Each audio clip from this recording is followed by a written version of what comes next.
Il y a ceux qui ont laissé leur empreinte par un geste unique, d'autres par leur formidable carrière individuelle, et même certains pour l'immense patrimoine qu'ils laissent derrière eux. Et puis il y a ceux qui ont choisi de faire les trois à la fois, et parmi eux, on retrouve Hendrik Johannes Cruyff, dit Johan Cruyff, un attaquant génial dont le style de jeu moderne et la façon d'aborder le football ont révolutionné à jamais la manière de voir notre sport. Créateur de génie, charismatique au possible et légende vivante de l'Ajax et du FC Barcelone, le prince d'Amsterdam n'est autre que le footballeur européen le plus influent de l'histoire, multiple ballon d'or et vainqueur de Coupe d'Europe en tant que joueur puis entraîneur. Son talent était prodigieux, son intelligence déroutante, son héritage aujourd'hui sans limite. Voici le conte du phénomène mondial Johan Cruyff.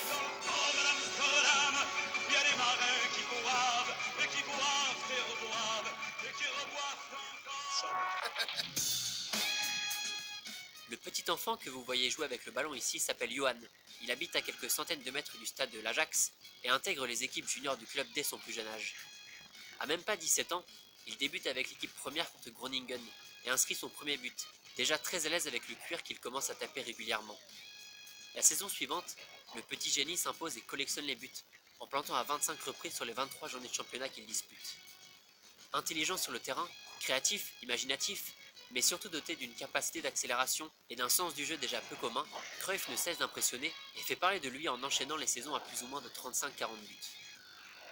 En 1966, il bluffe tout le monde en inscrivant un but et en délivrant 2 passes décisives lors d'un match de Coupe d'Europe contre Liverpool.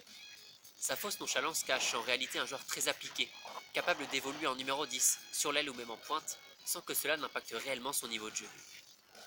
3 ans plus tard, l'Ajax d'Amsterdam épate l'Europe et atteint la finale de la Coupe d'Europe des clubs champions, prenant un style de jeu très offensif et spectaculaire, impliquant chacun des joueurs de l'équipe, en commençant par le gardien jusqu'aux attaquants. Malgré une défaite relativement sévère contre le Milan en finale, avec un score de 4-1 pour les Lombards, les joueurs de l'Ajax viennent tout simplement d'inventer ce que l'on appellera le football total, une révolution menée par l'illustre Rinus Michels, le coach de l'Ajax de l'époque. Les principes sont simples, pression très haute et tout-terrain, poste totalement interchangeable, vitesse de contre et maîtrise de la balle par la possession, Cruyff ne cessait de le répéter. Si tu as la balle, l'équipe adverse ne peut pas marquer. Un schéma de jeu compliqué que le joueur prenait un malin plaisir à expliquer dans ses années d'entraîneur. Mais ça, bon, on verra un peu plus tard. Cette stratégie nouvelle va porter l'Ajax sur le toit de l'Europe au début des années 70, menée d'une main de maître par un Johan Cruyff qui domine le football mondial et vient au passage de récupérer son fameux numéro 14. En 71, le club remporte sa première Coupe d'Europe des clubs champions au détriment du Panathinaikos. Une première pour l'Ajax et la consécration pour une équipe qui n'en finit plus d'épater. Oui, parce que l'année suivante, malgré le départ de Michels, on reprend les mêmes et on recommence, avec un doublé de Cruyff en finale contre le Milan et une deuxième Coupe d'Europe consécutive ramenée du côté des Pays-Bas. Si l'aboutissement est bien collectif, les récompenses individuelles de Cruyff commencent à pleuvoir, lui qui vient de remporter 6 mois plus tôt son premier ballon d'or, et s'en va tout droit remporter le prochain. De nouveau inarrêtable sur la scène européenne, Amsterdam va pour la 3e fois consécutive glaner la plus prestigieuse des compétitions du vieux continent, en venant à bout de la Juventus en finale. Bien trop fort, leader incontestable de son équipe qui domine son championnat et l'Europe entière, le Hollandais volant s'envole pour la Catalogne, où il y rejoint notamment son ancien coach. Il prévient cependant tout le monde dès son arrivée. Je ne promets pas de titre, mais du spectacle. J'ai l'intention de marquer une époque exceptionnelle dans ce club. Une façon bien à lui d'annoncer la couleur et de redonner vie à une équipe qui ne fait pas rêver grand monde à l'époque.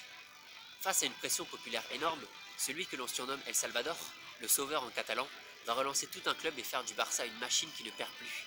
C'est bien simple, quand Cruyff joue, le Barça ne perd pas, et gagne même 17 matchs d'affilée, avec en point d'orgue une victoire 5-0 à Santiago Bernabéu face à l'ogre madrilène, en février 1974. Une confrontation aux allures politiques entre le Real réputé franquiste et le FC Barcelone représentant l'opposition catalane. Au passage, Cruyff entre déjà dans la légende en devenant le premier joueur à conquérir 3 fois le Ballon d'Or, après avoir remporté celui de 73, imité plus tard par Michel Platini, Marco van Basten, Lionel Messi et Cristiano Ronaldo. L'été suivant, Johan Cruyff et les Pays-Bas arrivent en position de force à la Coupe du Monde 74 et vont littéralement rouler sur leurs adversaires. L'Uruguay, la Bulgarie, l'Allemagne de l'Est et l'Argentine, tout le monde passe à la machine à laver. Aucun ne résiste face au compresseur hollandais et la planète foot commence à saliver d'un petit Pays-Bas-Brésil pour une place en finale. À la surprise générale, l'opposition entre le football total prôné par Cruyff et le fameux Roca Bonito brésilien va finalement donner lieu à l'un des matchs les plus intenses et les plus violents de l'histoire.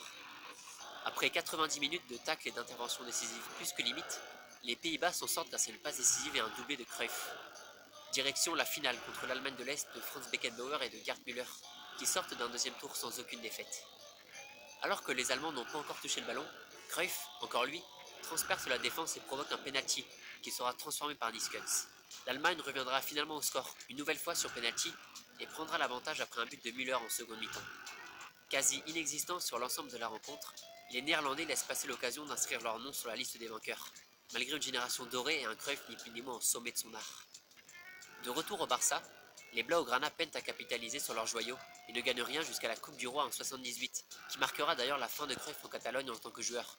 Un palmarès bien maigre qui cache un joueur idolâtré par les socios, pour son amour du maillot bleu et rouge et toute la passion qu'il dégageait pour la Catalogne. Son fils, Jordi, porte un nom purement catalan interdit à l'époque par l'État franquiste, un geste fort qui lui a valu une reconnaissance éternelle des Barcelonais et un culte Johan Cruyff qui n'en est en fait qu'à ses débuts. Alors que la Coupe du Monde 78 en Argentine est dans quelques mois, Cruyff annonce qu'il n'y participera pas, malgré l'intervention en personne de la reine des Pays-Bas, un choix que beaucoup voyaient à l'époque comme une forme de résistance face à la dictature de Jorge Fidela, à la tête de l'État argentin. Sauf que 30 ans plus tard, en 2008, il se livre et justifie son absence par une tentative d'enlèvement juste avant la compétition, qui l'aurait profondément bouleversé. Après cet épisode et à un peu plus de 30 ans, il part aux États-Unis pour échapper au fisc espagnol et rejoint Los Angeles avec lequel il est très vite élu meilleur joueur du championnat 79. Il revient alors en Europe du côté de Levante, puis remet les pieds à Amsterdam, où il évolue à un niveau encore plus que correct.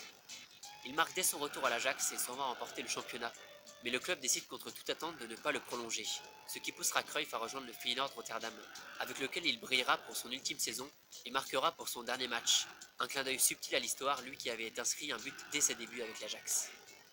Ses réflexions sur le football et son intelligence hors du commun le poussent à poursuivre sa carrière sur le banc, en se lançant dès 1985 avec Amsterdam. Si son passage n'est que provisoire, son retour à Barcelone en 88 est attendu avec impatience par les fanatiques Blaugrana, avec qui il restait ce petit goût d'inachevé lorsqu'il était joueur. Arrivé là-bas, il remet en place son jeu basé sur la vitesse d'exécution, le mouvement du ballon et l'engagement total de ses joueurs, faisant du gardien le premier attaquant et l'attaquant le premier défenseur. Son impact sur la façon de voir le football et d'appréhender le spectacle détonne, et fait de Barcelone une machine en Espagne et un concurrent plus que sérieux en Coupe d'Europe. Stoichkov, Guardiola, Laudrup et Koeman forment la Dream Team qui va remporter la Ligue des Champions 92, mais échouera en finale de l'édition 94. Lors d'une interview, Pep Guardiola trouvera d'ailleurs les mots justes en plaçant tout simplement Cruyff au centre de ce que représente Barcelone dans le monde aujourd'hui, de son centre de formation La Masia au plus grand joueur du club. Tuchel es la persona más influyente en el fútbol europeo en los últimos 40-50 años. No hay ningún personaje que haya dado tanto al fútbol como jugador y entrenador a la vez. Ha instaurado una forma de jugar en dos impresionantes clubes como el Ajax de Amsterdam y el Fútbol Club Barcelona. ¿Podemos entender que el Barcelona jugara como juega ahora sin Cruyff? Imposible. Johan cambió la mentalidad del Fútbol Club Barcelona. El Barcelona actual, que en los últimos 10-15 años ha dominado Europa y ha dominado el mundo, no se podría entender sin su llegada. Il quittera la Catalogne en 96 et occupera des postes honorifiques à l'Ajax, à Barcelone, et avec la fédération néerlandaise avec laquelle il soutiendra le projet néerlandais et belge pour la Coupe du Monde 2018. En marge de cela, il lance dès 1997 la Fondation Cruyff, une association permettant chaque jour à des enfants handicapés de pratiquer un sport grâce à la formation d'entraîneurs spécialisés. Enclin à des problèmes de santé récurrents, causés notamment par une consommation massive de tabac, et ce même quand il était joueur, Hendrik Johannes Cruyff nous a quittés le 24 mars 2016 à Barcelone, entraînant des hommages très forts en Catalogne et partout aux Pays-Bas. Un stade en son nom, un mémorial, une statue devant le Camp Nou, et même un nom d'avenue dans la capitale catalane, rien n'est trop beau ni trop grand pour ne pas oublier celui qui a construit lui-même ce que représente le FC Barcelone aujourd'hui. Récemment, l'Ajax a de son côté annoncé que son stade, l'Amsterdam Arena, prendrait le nom de Johan Cruyff.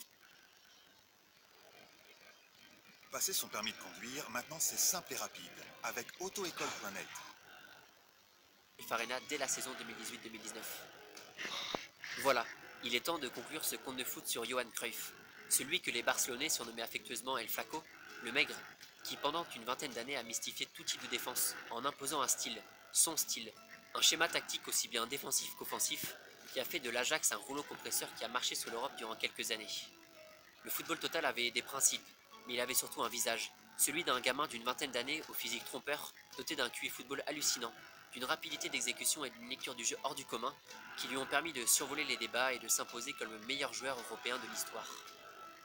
Du haut de ses 3 ballons d'or, ses 3 coupes d'Europe, ses 400 buts, ses 700 matchs, du haut de son aura, de son talent, de sa créativité et de sa rigueur. Seule une Coupe du Monde ou un Euro manquent à l'appel, même si Maradona considère encore l'équipe des Pays-Bas 74 comme la meilleure équipe de tous les temps. Le personnage de Cruyff était et restera mystérieux. Du jeune rebelle luttant contre la dictature franquiste au jeune libéral décomplexé face à l'argent, en passant par l'image de rockstar et d'icône générationnelle. Les étiquettes collées au prince d'Amsterdam sont nombreuses et ne font qu'alimenter sa légende. Et puis il y a ce geste, le Cruyff turn, ce basculement de la droite vers la gauche en faisant passer le ballon derrière la jambe d'appui, si bien exécuté par le néerlandais et tant de fois imité depuis. Johan Cruyff est le père spirituel du football espagnol qui a dominé le monde de 2008 à 2012, la source d'inspiration du Grand Barça, une légende éternelle à Amsterdam, mais restera surtout comme le pionnier du football spectacle à l'instar du style plutôt fermé prôné à l'époque par les clubs italiens. Sa double casquette de joueur puis d'entraîneur en ont fait un modèle d'excellence qui ont inspiré les plus grands et révolutionné à jamais la façon de voir le football. Le talent de Johan Cruyff, le Hollandais volant, El Flaco, le prince d'Amsterdam ou le Sauveur n'avaient pas vraiment de limite. Sa vision du jeu et son charisme très énigmatique en font un homme idolâtré en Catalogne, apprécié par tous, que personne, mais alors personne, ne pourra jamais vraiment oublier.